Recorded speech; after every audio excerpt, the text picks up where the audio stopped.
এটা মাস চলতেছে রমজান মাস। কি মাস? সবাই বলেন রমজান মাস। এই রমজান মাস হচ্ছে গুনাহ মাপের মাস। কথা বলেন ঠিক না বেডি? এই রমজান হচ্ছে গুনাহ মাসের মাস। আমার রাসূল বলেন 3 ব্যক্তির ব্যাপারে ধ্বংস। কয় ব্যক্তি? কথা বলে 3 ব্যক্তির ব্যাপারে ধ্বংস।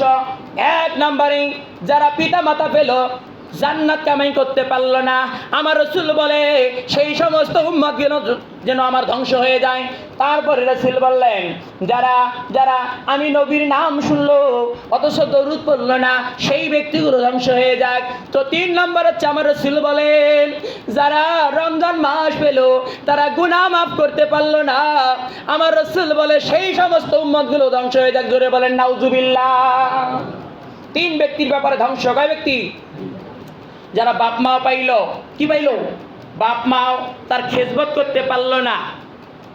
আমার রাসূল বলেন বাপ মাও এমন একটি সম্পদ, বাপ মার দোয়া যেমন কবুল, বাপ মার বদদোয়াও তেমন কবুল। হুমা জান্নাতুকা ওয়া নারুকা।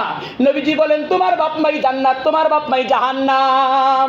বাপ মাও যদি খুশি থাকে আপনি জান্নাতি, বাপ মাও যদি বেজার হয়ে যায়, যত বড়ই আপনি হজ করেন না কেন, যত বড়ই আপনি মাওলানার বেটা হন না কেন, আল্লাহর কসম করে বলতেছি, যতই আপনি নামাজ পড়তে পড়তে আপনি পায়ে করা ফেলান না কেন, আপনি সুন্দর করে এই কপালের মধ্যে আপনি করা ফেলান না কেন, দাগ ফেলান না কেন, আল্লাহর কসম করে বলি একটা ইবাদত আমার আল্লাহর দরবারে কবুল হবে না। কথা বলেন ঠিক না বেডি?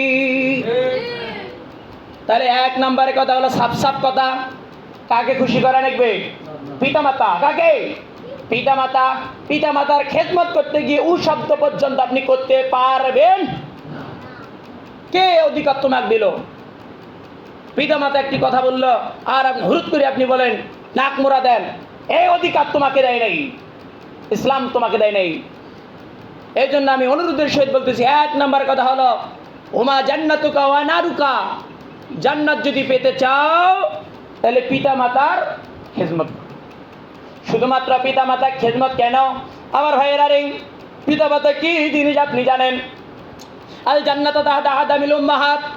নবীজি বলেন তোমার মায়ের দুখানা পায়ের তলে আমার আল্লাহ একটা জান্নাতের দরজা রেখেছে। জোরে বলেন আল্লাহু আকবার।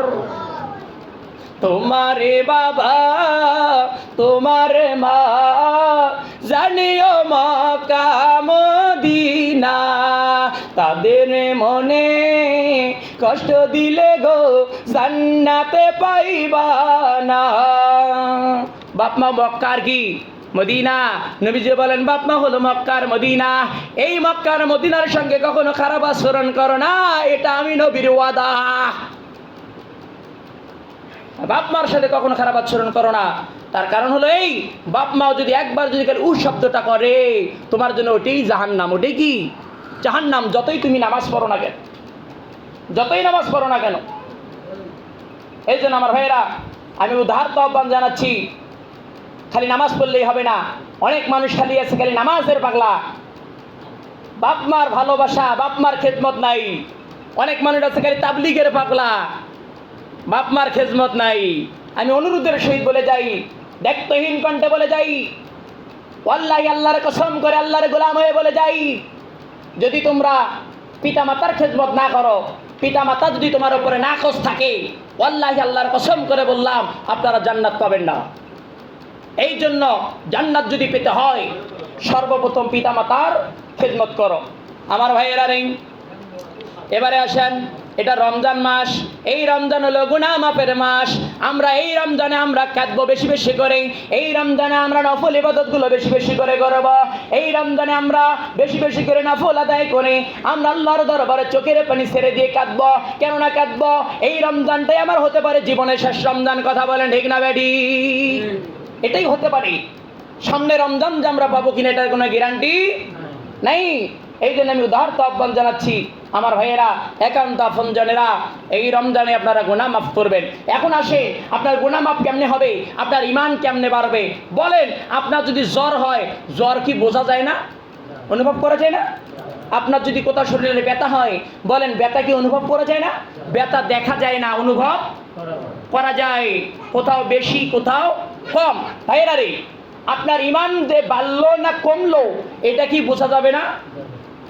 আপনি যদি দেখেন আজকে এই আলোচনাগুলো শোনার পরেই যদি আপনি দেখেন যে না আর আপনি মানুষের ক্ষতি করেন না, আর আপনি মানুষকে অপমান করেন না, বড়কে বড় ছোটকে আপনি মান দেন, সম্মান দেন, আপনার এই হাত দিয়ে কারো ক্ষতি হয় না, আপনি তখন জানবেন তোমার ঈমান বাড়তেছে। জোরে বলেন আল্লাহু আকবার। আর যদি দেখেন না আপনার হাত দিয়ে মানুষের ক্ষতি হয়, আপনার মুখ দিয়ে মানুষের ক্ষতি হয়, তাহলে আপনি জানবেন যে ঈমান তোমার আছে সেই ঈমান থেকে আরো ঘাটতি হচ্ছে। কথা বলেন ঠিক না ব্যাডি? যদি দেখেন না আপনার দ্বারা কারো ক্ষতি হয় না, তাহলে বুঝবেন তোমার ঈমান বাড়তেছে। আর যদি দেখেন না নামাজ পড়ার পরে ক্ষতি হয়, রোজা করার পরে ক্ষতি হয়, তাহলে বুঝবেন তোমার ঈমান কমতেছে। ঈমান বাড়লে ভালো পথে মানুষ চলে, আর ঈমান কমলে মানুষ খারাপের পথে চলে। আমার কথা কি আপনারা বোঝেন? আমার কথা কি বোঝা যায়? তাহলে আমার ভাইয়েরা, তাহলে আপনারা কি করবেন? এই মাসটা গুনাহ মাফের মাস, এই মাসে বেশি বেশি করে কাঁদবেন, এই মাসে আল্লাহর কাছে আপনি গুনাহ মাফ করবেন। এই রমজান থাকতেই আপনার জন্য পূত পবিত্র হতে পারেন এমনভাবে আপনি আল্লাহর কাছে কাঁদবেন। আমার ভাইয়েরা, আমার ভাইয়েরা, আমার ভাইয়েরা, একান্ত আপনজনেরা, ফকির যদি এক বাড়িতে ভিক্ষা না পায় আর এক বাড়ি থেকে আরেক বাড়ি যাওয়ার সুযোগ আছে। কথা বলেন ঠিক না বেটি? কিন্তু আমরা তো এমন ফকির, আমার আল্লাহ যদি আমাদের হাতগুলো ফিরিয়ে দেয়, আমাদের কি আরো যাওয়ার জায়গা আছে? আছে নাই? তাহলে আপনি এমন করে আপনি আকাকুতি মিনতি করে আপনি হাত তুলবেন যে আল্লাহ তোমার দরবারে হাত উত্তোলন করেছি মালিক, ফকির যদি এক বাড়িতে ভিক্ষা না পাই এক বাড়ি থেকে আরেক বাড়ি যাওয়ার সুযোগ আছে। আল্লাহ আপনি যদি আমারে মাফ না করেন, দ্বিতীয় কোনো প্রভু নাই, দ্বিতীয় কোনো ইলাহ নাই, দ্বিতীয় কোনো রব নাই। রব্বুল আলামিন বলেন আমরা কার দ্বারে দ্বারে চোখের পানি ছেড়ে দিয়ে আমরা কাঁদবো? বলেন। পৃথিবীর মানুষ একবার দুইবার তিনবার চাইলে মানুষ বেজার হয়। কথা বলেন ঠিক না বেটি? আর আমার আল্লাহ বলে বান্দারে যখন তোমরা আমার কাছে চাও না তখন আমি আল্লাহ বেজার হয়ে যাই। জোরে বলেন আল্লাহু আকবার। দেখবেন দুনিয়ার জমিনে যত রাত্রি যত গভীর হয়ে যায়, দুনিয়ার দোকানগুলো বন্ধ হয়ে যায়, কিন্তু রব্বুল আলামিন বলেন হে পৃথিবীর মানুষেরা, দুনিয়ার জমিনের দোকান যত বন্ধ হয়ে যায়, রাত্রি যত গভীর হয়ে যায়, মানুষগুলো তত ঘুমিয়ে যায়, মানুষগুলো দোকান বন্ধ করে বাড়ি বাড়ি চলে যায়, কিন্তু না না না, রাত্রি যত গভীর হয়ে যায় আমি আল্লাহর রহমতের দরজাগুলো খুলে যায়, আর আমি প্রথম আসমানে চলে আসি ফজর হওয়ার আগে আগে, আর বলি এ আমার বান্দারা গুনাহগার, তোমরা কে আছো গুনাহগার? তোমরা আমার কাছে গুনাহ মাপ চাবা। কে আছো তোমরা রোগী? তোমরা আমার কাছে রোগ থেকে সেবা চাবা। তোমরা কে আছো ঋণী?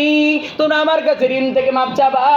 আমি আল্লাহ রহমতের বরকতের ভান্ডার ধরে বসেছি। জোরে বলেন আল্লাহু আকবার। আল্লাহ বলেন যে আমি দোকান খুলি, তোমরা আমার দোকানের কাস্টমার হও। কি হও? আমার দোকানের কাস্টমার হও। আহাল্লাহু বাইয়া ওয়া হারামা রিবা। আল্লাহ বলেন আমি ব্যবসারে হালাল করলাম আর আমি সুদকে চিরতরে হারাম করলাম। জোরে বলেন আল্লাহু আকবার। তাহলে আমার ভাইয়েরা, তাহলে ব্যবসা কি? বলেন ব্যবসা কি? হালাল, সুদ কি? হারাম। তাহলে আল্লাহ কি করে? শেষে আল্লাহ কি করে? ব্যবসা করে। আল্লাহ শেষে কি করে? আমার আল্লাহ শেষে ব্যবসা করে। তাহলে আমরা যেন প্রত্যেককেই শেষ রাতের কাস্টমার হতে পারি, শেষ রাতের কাস্টমার হতে পারি। 2 রাকাত করি ফজরের আগে নফল বা নামাজ পড়বেন আর আল্লাহর কাছে একটু গুনাহ মাফের জন্য ক্ষমা চাবেন। আমার আল্লাহ বলে বান্দারে যত বড় তোমার গুনাহ তার সাথে আমি আল্লাহ রহমত বেশি। জোরে বলেন আল্লাহু আকবার। আমার ভাইয়েরা, আপনি দেখেন তো ইবলিস কি একদম খারাপ না? আমার কথাগুলো কি আপনারা বোঝেন? ইবলিস কি খারাপ না? ইবলিসের চাইতে জঘন্য আরো কেউ হবে? ইবলিস হবে না। ইবলিস ছিল মুআল্লিমুল মালাইকা। ইবলিস কিন্তু মানব জাতির কোনো মানুষ নয়। কথা বলেন ঠিক না ঠিক? ইবলিস ছিলেন কি জিনের বাচ্চা। জিন জাতি তাকে আপনি আসার আগেই এই পৃথিবীতে জিন জাতি ছিল। কথা বলেন ঠিক না বেঠিক? এই জন্য তো আল্লাহ পাক বলছে ওমা খলাকতুল জিন্না ওয়াল ইনসা ইল্লা লিয়াবুদুন, যে আমি সর্বপ্রথম আমি মানব জাতিকে বানাই নাই, আগে আমি জিন জাতিকে সৃষ্টি করেছি, তারপরে বলে চলে ইনসা আমি মানুষকে সৃষ্টি করেছি। কথা বলেন ঠিক না বেঠিক? এই পৃথিবীতে আপনি আসার আগে জেন ছিল। এই জেন যখন উৎক্ষেপ হয়ে যায়, সব জেনগুলো যখন ঘর বাড়ি সারি পালায়, তখনই একটা জেনের বাচ্চা হারাই গেছিল। সেই সন্তান কোনায় হলো এই ইবলিস। একে ফেরেশতারা কুড়ি নিয়ে গেছে, একে মানুষ করছে, করার পরে একে মানুষ করার পরে আল্লাহ এত তার সম্মান দিল আমার ভাইয়েরা, সম্মান দিতে দিতে তাকে মুআল্লিমুল মালাইকা, ফেরেশতাদের কি বানালো? শিক্ষক বানালো, সর্দার বানালো, ঠিক না বেঠিক? কিন্তু আল্লাহ তাকে ক্ষমতা দিছেও যেমন, সম্মান দিছেও যেমন, আবার জায়গায় জায়গায় তাকে অপমান করছে তেমন, কথা বলেন ঠিক না বেঠিক?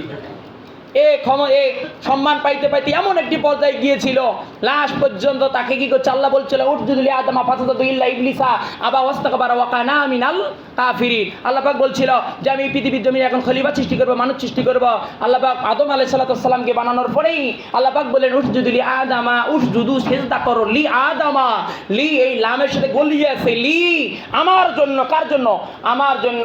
লি আদমা, তোমরা আদমক সিজদা করো। সমস্ত ফেরেশতাগুলো সিজদা করেছিল, কিন্তু একজন করে নাই, তিনি হলেন ইবলিস। এই ইবলিস বলছিল যে ও হলো মাটির তৈরি আর আমি আগুনের তৈরি, আমি তাকে সেজদা করবো? কয় না, এটা কখন হতে পারে না। সমস্ত ফেরেশতাগুলো আল্লাহু আকবার বলে সেজদা করেছিল, কিন্তু মাথা তুলে দেখছে ইবলিস সেজদা করে নাই। ফেরেশতাগুলো খুশি হয়ে আল্লাহু আকবার বলি আরও একটা সেজদা দিয়েছিল, জোরে কোন আল্লাহু আকবার। আমার ভাইরা, এই জন্য নামাজের মধ্যে যদি কোথাও ভুল হয়ে যায়, সৌ সেজদা আমরা নামাজে দেখিয়ে দিই না, ডাইন পাশে সালাম ফেরার পরে আমরা সৌ সেজদাটা দিয়ে দেই। এই সৌ সেজদাটা দেওয়া হয় কেন? দুইটা করে দেওয়া হয় কেন? ওই কারণেই ভুলের সেজদা, এখান থেকে সেজদার বিধানগুলো চলে যাচ্ছে। এই জন্য সুন্দর করে ভুল হয়ে গেলে আসসালামু আলাইকুম ওয়া রাহমাতুল্লাহ বলেই আবার আমরা দুইটা সেজদা দেই, শুধুমাত্র ওই শয়তানকে অপমান করার জন্য, কথা বলেন ঠিক না বেঠিক? এই জন্য করানো হয়ে যায়। তো আমার ভাইয়েরা, এবারে আসেন, এটা রমজান মাস, আমরা গুনাহ মাফ করব। আজকে দ্বিতীয় জুমা, আজকে দ্বিতীয় খুতবা। এখানে বলা হয়েছে জাকাতের কথা। কিসের কথা? জাকাতের কথা। আপনারা সকলেই গিয়ে রমজান থাকতেই আপনারা জাকাত আদায় করে নেবেন। আমার ভাইয়েরা, জাকাত যদি না দিয়ে দেন, তাহলে আপনার জন্য কি হতে পারে? আর আলেম ওলামাকে যদি আপনারা তাজিম না করেন, তোমাদের জন্য কি হতে পারে? ক্ষতি হতে পারে। আমার ভাইয়েরা, আমি খুতবার ভিতরে আমি আয়াত পড়েছিলাম কি ইয়া আইয়ুহাল্লাযিনা আমানু কুতিবা আলাইকুমুস সিয়াম। আল্লাহ পাক বলেন ইয়া আইয়ুহাল্লাযিনা আমানু, হে ঈমানদারগণ, কুতিবা আলাইকুমুস সিয়াম, তোমাদের উপরে রোজাকে ফরজ করা হয়েছে। কি কে? ইয়া আইয়ুহাল্লাযিনা আমানু কুতিবা আলাইকুমুস সিয়াম, তোমাদের উপরে রোজাকে ফরজ করা হয়েছে। কামা কুতিবা আলাল্লাযিনা মিন ক্বাবলিকুম, যেমনই খালি তোমার উপরে রোজা ফরজ করা হয় নাই, তোমাদের পূর্ববর্তী যতগুলো নবী এবং রাসূল এসেছিল সবার উপরেই রোজা ফরজ করা হয়েছিল। জোরে বলেন আল্লাহু আকবার। রোজা খালি আমাদের উপরে ফরজ ছিল না, এটা আরো নবী রাসূল এসেছিল পৃথিবীতেই, তাদের উপরে রোজা কি ছিল? ফরজ ছিল। কম আর বেশি। তারপরে কুতিবা আলাল্লাযিনা মিন ক্বাবলিকুম লাআল্লাকুম তাত্তাকুন, এই রোজাকে কেন ফরজ করা হলো? তোমাদের জন্য কি লাভ হবে? আল্লাহ বলে তাত্তাকুন, এই রোজাগুলো যদি তোমরা রাখতে পারো, রোজাগুলো যদি পালন করতে পারো, তাত্তাকুন, সম্ভবত তোমরা কি হবা? তোমরা খোদা ভীরু হবা, আল্লাহ ভীরু হবা। জোরে বলেন আল্লাহু আকবার। তাহলে আমরা যেন রোজাগুলো রাখতে পারি। আমার ভাইয়েরা, এখানে একটি কথা বলে দিচ্ছি, রোজা রাখবেন, রোজা ইফতার যখন করবেন, ইফতার যেন হালাল পয়সার হয়। কি পয়সা? হালাল। কিছু মানুষ রোজা রাখা নিয়ে